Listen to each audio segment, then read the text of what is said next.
Good morning, everybody. This is another edition of the Passball Show brought to you by JohnPLA.com, by St. Aloysius Church and School in Jackson, New Jersey, by Two Ways, One Passion Food Truck located in Scranton, Pennsylvania. Handful of stuff we're going to get into today in the world of baseball, sports, and unifying America. I'm going to try another live video, see how it works, and really only works if we get some interaction. So I'm going to keep my mind open to anything that's on your mind, like I said, in the world of baseball, sports, and unifying America. And obviously the last part is kind of a little bit of a joke. This is a sports talk show. We try, as we have for many, many years, to keep our minds distracted and kind of use sports as a sanctuary. And obviously you're looking right now with so many different things that have been taken away from us. It is getting hard. And I'll admit it. And I think if I'm, understandable or cognizant enough to know that it's what's going on now has had an impact on me, I'm sure a lot of you will admit that it's had an impact on you. And I think of the world of sports and the history of sports. I put up a poll, and if you're interested in chiming in, please do. What are the most passionate sports fans? Are they baseball fans, football fans, basketball fans, hockey fans? And I want to ask that question to you, not as, what's your favorite sport? It's more of when you see fans of a certain sport, which ones seem like they're more passionate or diehard or crazy. And I lean towards hockey fans. Now, that's my opinion. And anybody that's followed my program, knows me personally, knows that it's impossible for me to love any sport more than baseball. But I look at hockey fans and they have a certain craze, a certain attachment to the sport that, like I said, you could be the biggest baseball, football, or basketball fan out there. I don't think you're going to be able to match it. And like I said, one man's opinion. And it doesn't mean I love baseball any less. But that's a good question to throw out there. I threw it out on Twitter. So baseball, football, basketball, hockey, don't be biased. Don't be, big time baseball or football fans saying, just because I love or you love one individual sport. What fans, in your opinion, are the most passionate in what sport? I'm anxious to hear what anybody else has got to say. So I wanted to start out today, and you think of all these different ideas that are being thrown out there, and that's really all there is. You think of baseball, when can it start? Should be playing right now, right? April. We're getting into the first couple weeks of what would be the 2020 baseball season. All the hope, aspirations, love, and passion that exists within the sport, we're not existing in it. It doesn't exist right now. So we're trying to figure out, hey, if we can get past this, what is the best suggestion that we could have to play a sport or play again at any point? And you're hearing ideas about different options and stadiums, and I'm going to check a video setting. My mic's on, so you'll be able to hear me while I'm talking. But, different ideas with different stadiums, Arizona, Florida, perhaps having a different kind, no fans in a stadium, which I think would be a little bit silly. Now, here's what I think we should do. We have to be cognizant of exactly what's happening right now. And when we're thinking safety first, is it safe for the fans that are coming to a stadium to feel comfortable showing up and watching a baseball game right now? The answer is probably no. And I think we can just about all agree on that. Like I said, unless you have an extreme biasness and maybe you're just ignorant to the situation and what's going on right now. So, can you envision a game being played with fans? And the answer is no. So you take that a step further and you say, can you envision a game being played right now with any group of players getting together?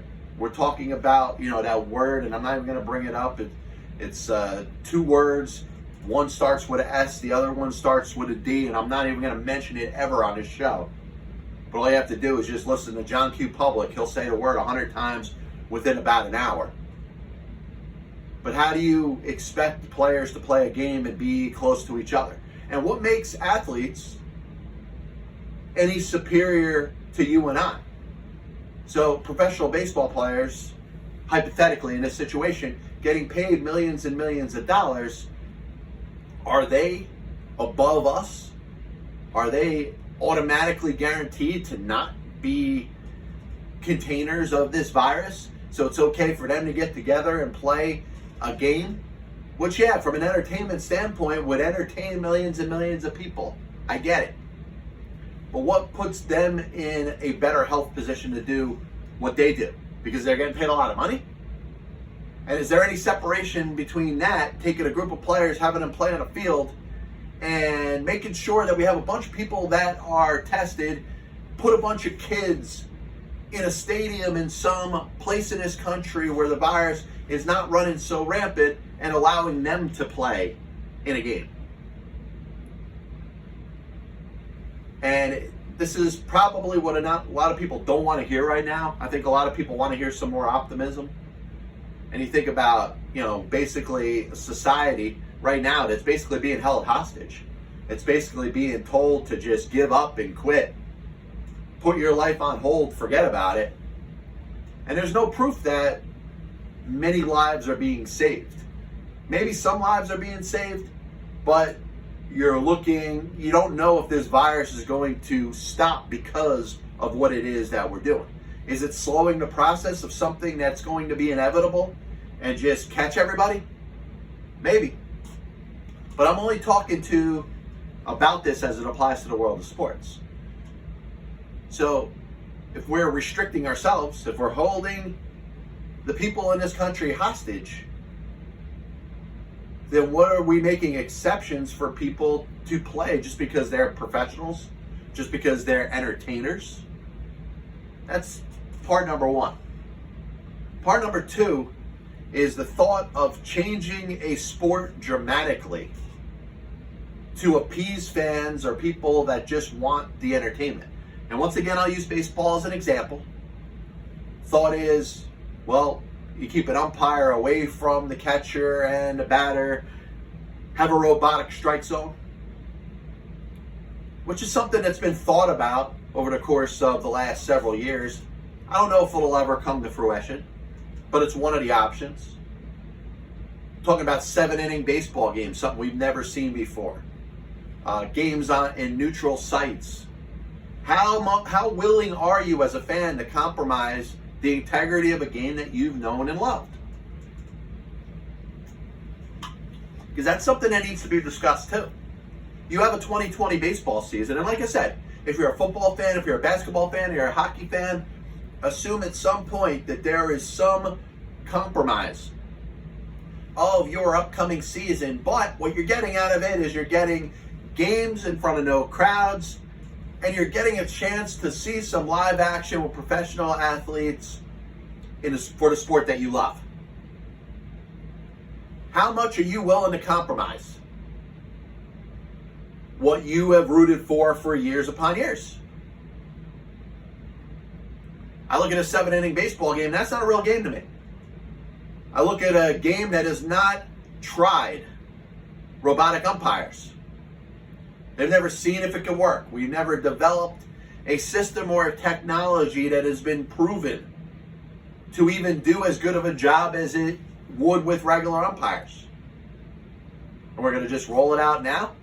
And I'm supposed to expect the action that I see right now, stadiums with no fans, electronic strike zones, 7-inning games, and whatever charades you want to throw out there to maybe appease a couple more people. And I'm supposed to expect that to be the same game that I've known and loved for years? And once again, I'll throw another question out there. Is that better than nothing? Or would you rather have nothing? Ask yourself that. Would you rather just allow this season, and think about it, from a baseball player standpoint, if the players don't play, they're not accruing any service time. So you essentially, if you're looking for 2021, a new baseball season with all the rules, hopefully with crowds, hopefully get back the game that I know and love, at least that game wouldn't be compromised. And that's what takes me off. It bothers me, the thought that a game that has gone through changes would go through so many distinctive changes just to throw away a couple games, just to make sure that the players get paid. And then we'll ask ourselves this question: is it a matter of athletes? Are they essential in this day and age? Sure, entertainment's important, but do they need to have a whole different set of rules? Because if you believe that, then you may start believing in the different changes that are proposed for the game. And apply that to basketball, apply that to hockey, apply that to football. Like I said, any activity that you're imagining over the next series of months. Imagine no crowd there. Imagine what rules you would have to change to make a game playable.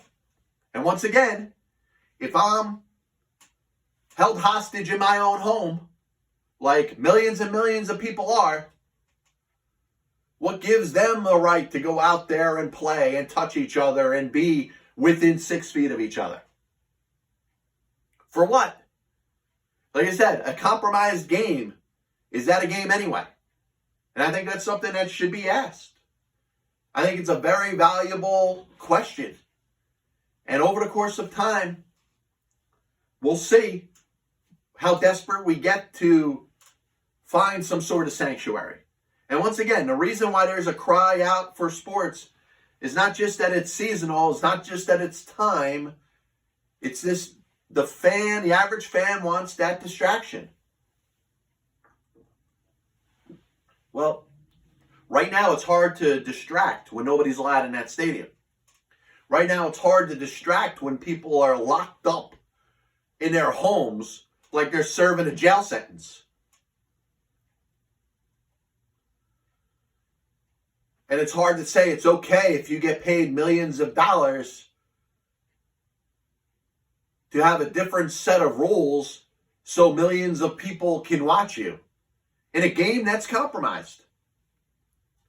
And I got to be honest, I love baseball more than anything outside of God and my family. But I am not interested in seeing a game that's played to a different set of rules, some silly variation of what used to be the game that I watched. I can deal with rule changes. I will not be able to deal with dramatic changes just to play a game. A 7-inning game is not a baseball game. I don't care who you are and what you say. Baseball game with no crowd, it's hard to convince me to treat that the same way as a regular baseball game. So the thing that I brought up before, and I know it's not a popular opinion. It isn't. Let some things change. Let some sort of restrictions that we have in this country from being able to leave our house be put away before we can talk about any sort of pro sport. And you heard the decision the other day by Dana White, and I guess it was a mandate from ESPN, which is pretty much his boss. You know, the announcement that there'll be no more, UFC fighting for the distant future. The event for April 18th is canceled. And I think there's a part of me that was holding off, saying, you know what? If you have one entity that's willing to go out there and exist, it could make a case over time that things could change for other sports, other individual sports. You're talking about two people competing against each other. You know, WWE, I know it's staged, and they've done a pretty good job of having those events in empty stadiums. But one-on-one events should be able to happen. And how about golf? How about golf of people competing or shooting rounds at different times. One person out there shooting their round with a video camera to witness it. You tell me you can't have golf right now? Tennis in a match where there's just two people competing against each other. You know, tennis has gone digital anyway.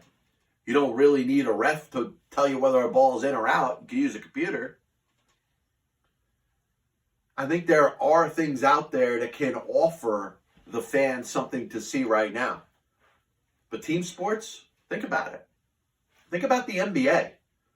And I'm an NBA fan. I know there's a lot of people that follow the show that are NBA fans, and I give you guys, all the credit in the world. It's a great sport. It's a great individual sport. You talk about the team aspect of it, but the individual is what makes the NBA, and it's more prominent in the National Basketball Association than any other sport. You're looking at a sport that basically shut down all sports because a couple players got the coronavirus. And it wasn't until, Rudy Gobert and Donovan Mitchell and the other players that ended up catching this virus in the National Basketball Association that the discussion started to be about other sports shutting themselves down. The NBA shut down. The NHL shut down. Football is going to be shut down. Baseball is shut down.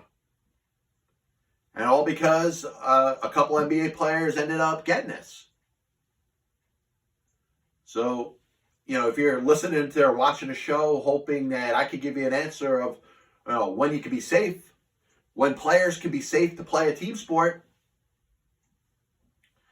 listen, it's going to be a long time. And I'm not willing to entertain any discussions about a compromised game. I don't want to see 7-inning baseball games.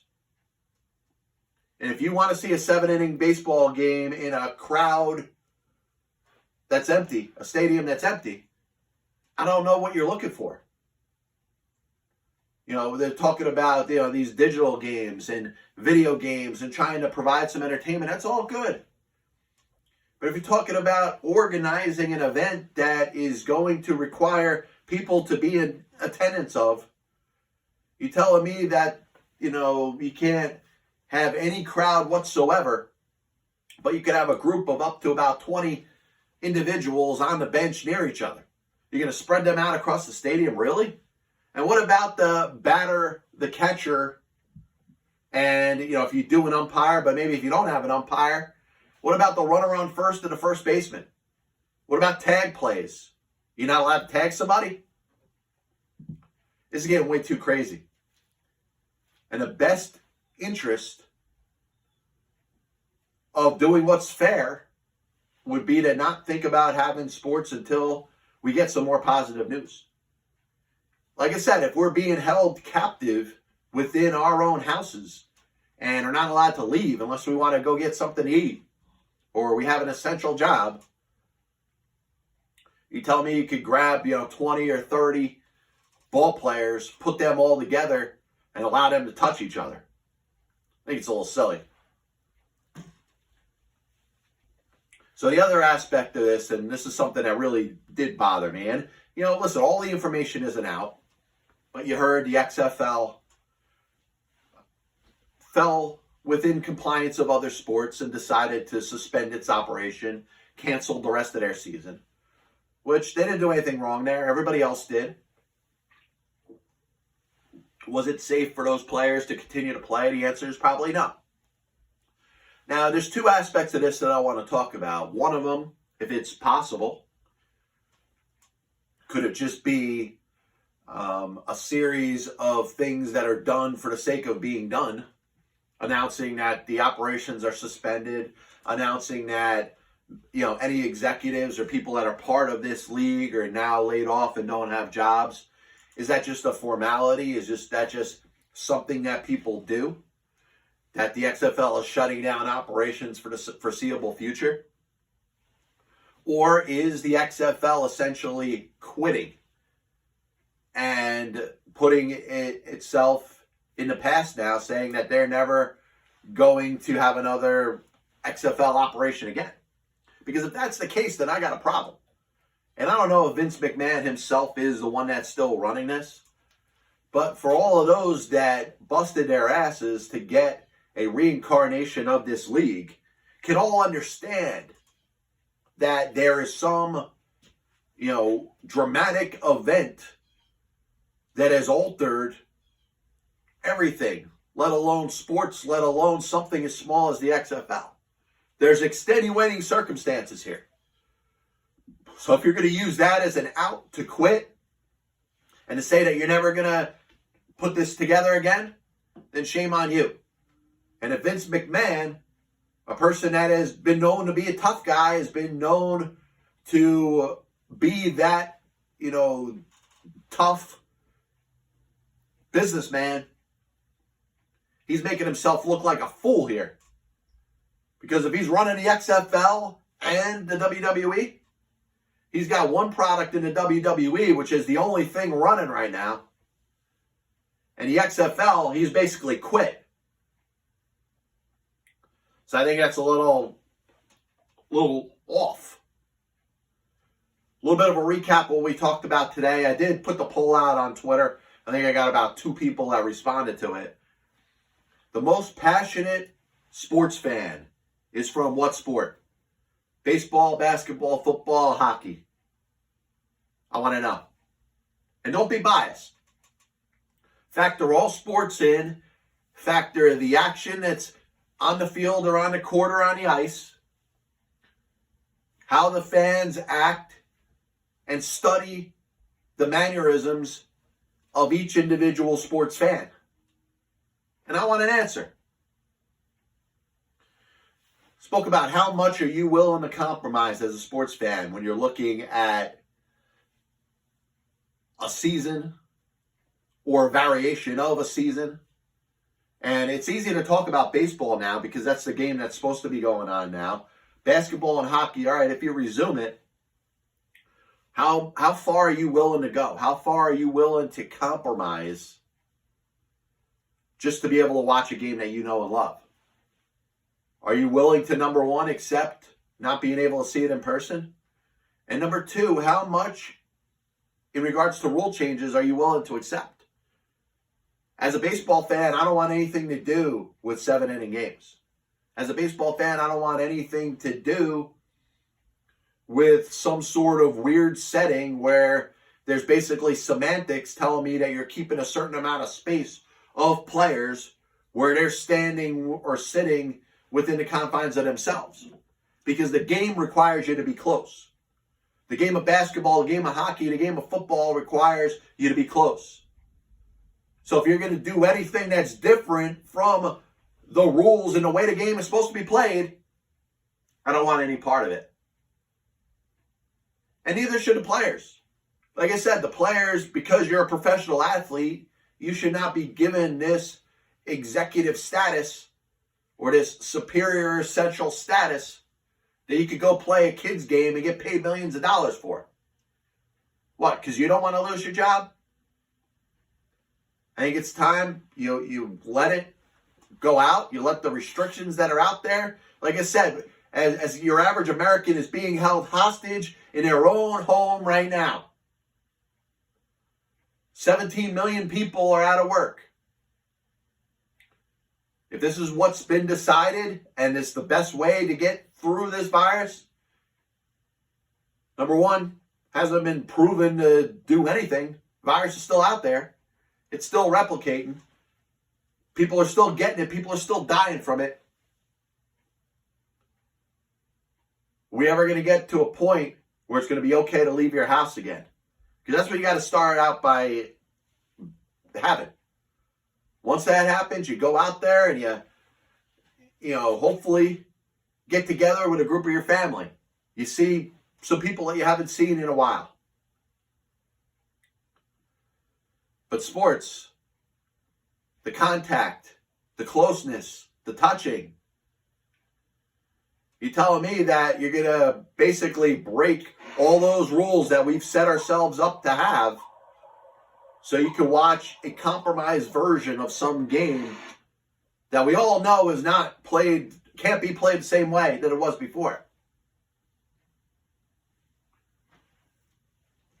The XFL, I think it's continuing to be a joke that they're going to use this as an out. They're going to use this as a way to quit.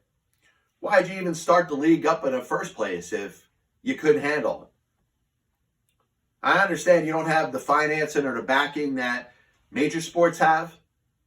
But if you use this pandemic as a reason to never upstart this league again, which, by the way, it was somewhat successful. You didn't have the same quarterback play. You didn't have the same star talent as the National Football League or even in college. But they did something right.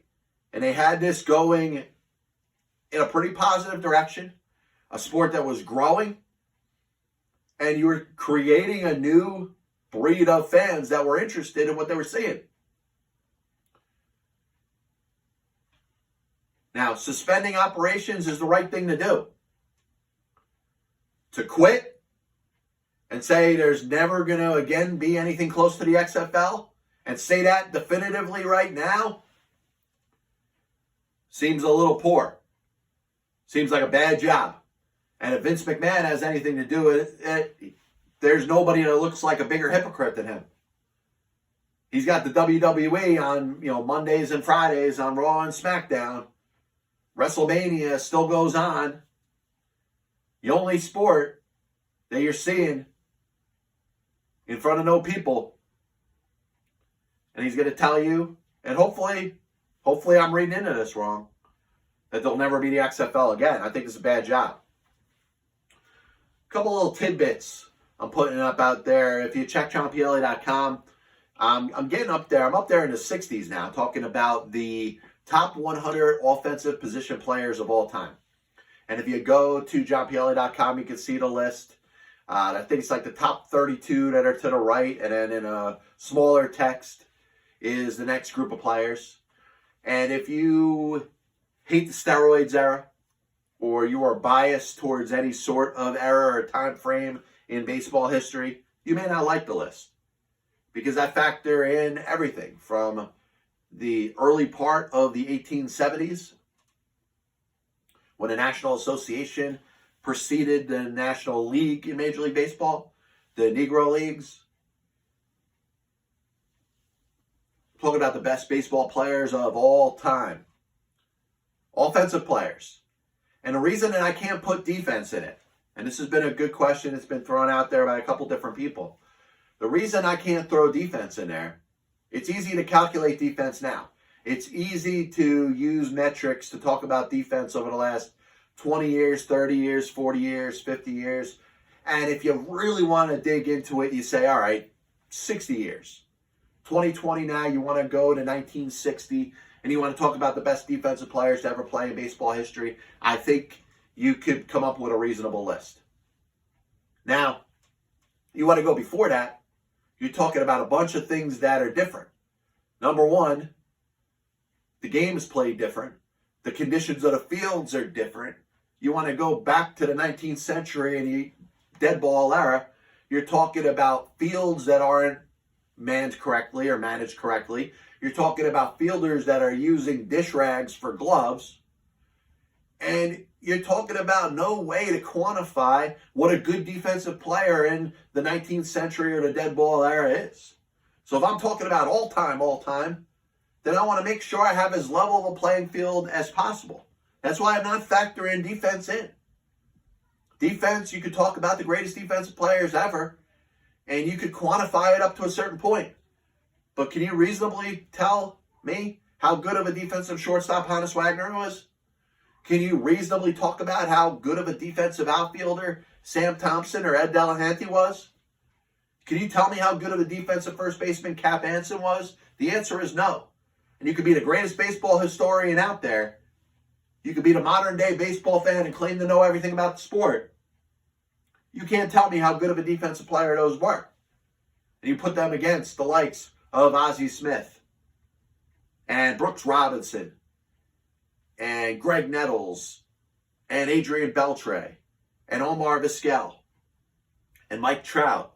And you could say, hey, they're all great defensive players, but there's nothing that they could do defensively that should increase themselves in this list of top offensive players of all time.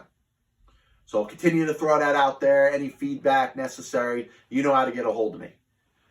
So I was doing a little research talking about the old NFL. And before that, there was what we call the All-American Football Conference that existed for 4 years between 1946 and 1949. And there was one team, the Cleveland Browns, who ended up winning a championship all 4 seasons.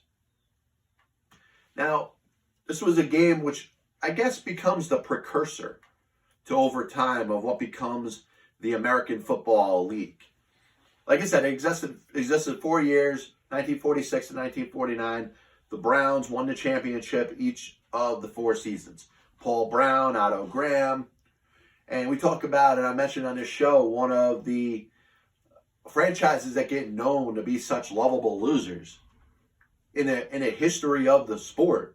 Actually won a lot more than people think. So I was breaking down your average season. And you find some interesting things out there. Like here's a list of the teams. Cleveland Browns, San Francisco 49ers, Buffalo Bills, Baltimore Colts. So you hear 3 teams, 3 now AFC teams and 1 NFC team. And then the other teams are the New York Yankees, the Los Angeles Dons, the Chicago Hornets,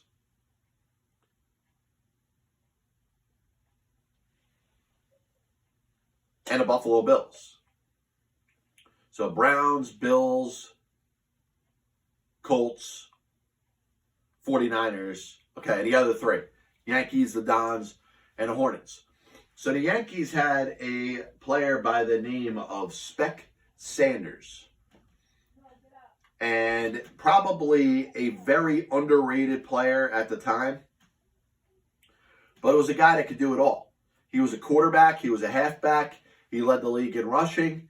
And remember, if you're talking about football in the 40s going into the 50s, it was nowhere near the game that it is right now. And remember, earlier we were talking about what changes or what compromises would you be willing to make as a baseball fan just so you could see a game?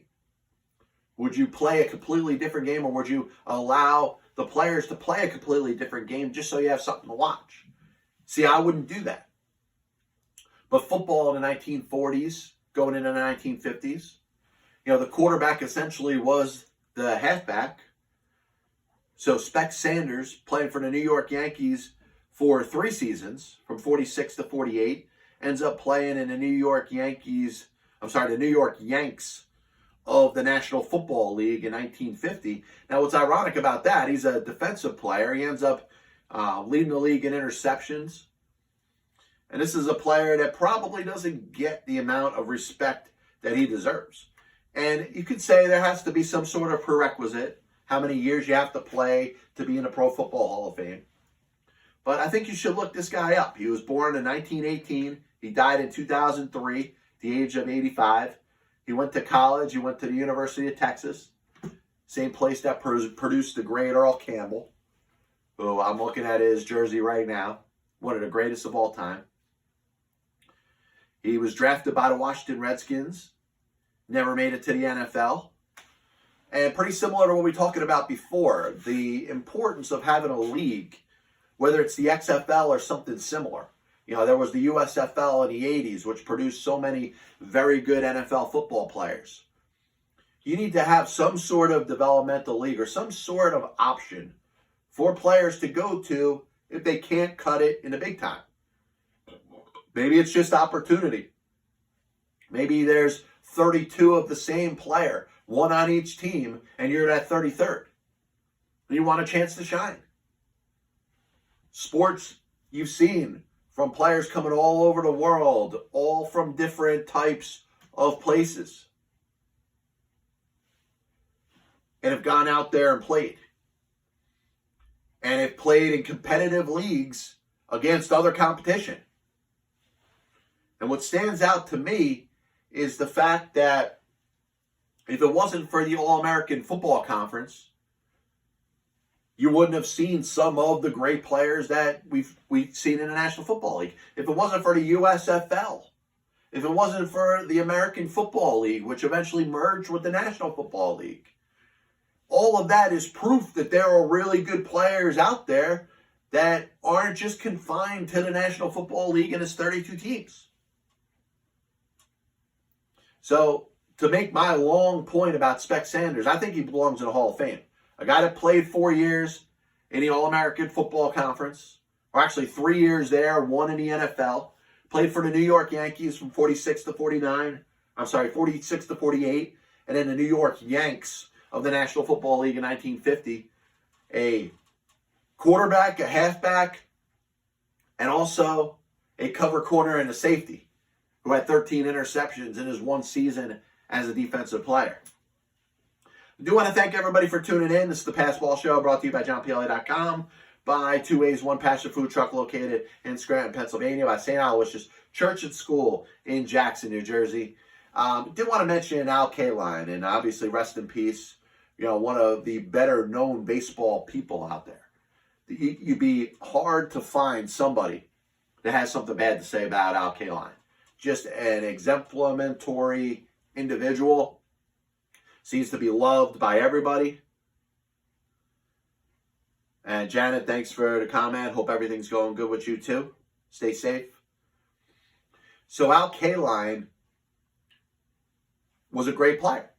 But here's one thing, and you may be, if you're an Al Kaline fan, you may not like what I'm about to say. He's not the greatest Tiger of all time. In fact, if we're talking about offensive position players to ever play for the Detroit Tigers, I rank him number 5. He's not ahead of Ty Cobb, who's number 1. He's not ahead of Hank Greenberg, who's number 2. He's not ahead of Sam Crawford, who's number 3. He's not ahead of Charlie Gehringer, who's number 4. Al Kaline was a hell of a ball player, and you could say that he was better than any offensive position player that ever played for the Detroit Tigers outside of those 4.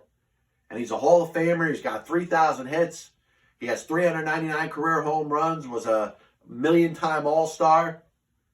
Represents everything about what's good about the sport of baseball. Hall of Famer, absolutely. There's no way you can knock any of Al Kaline's credentials. But he's not Ty Cobb.